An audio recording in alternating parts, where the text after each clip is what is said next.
அஸ்ஸலாமு அலைக்கும் வரஹ்மத்துல்லாஹி வபரகாத்துஹு.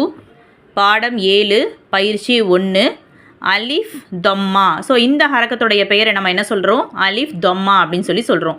அலிஃப் தொம்மா உ, பா தொம்மா பு, தா தொம்மா து, சா தொம்மா சு, ஜு, ஹு, ஹு, து, ஜு, ரு, ஜு, சு, ஷு, சு, து, து, து, உ, கு, ஃபு, கு, கு, லு, மு, நு, ஹு, பு, யு, உ.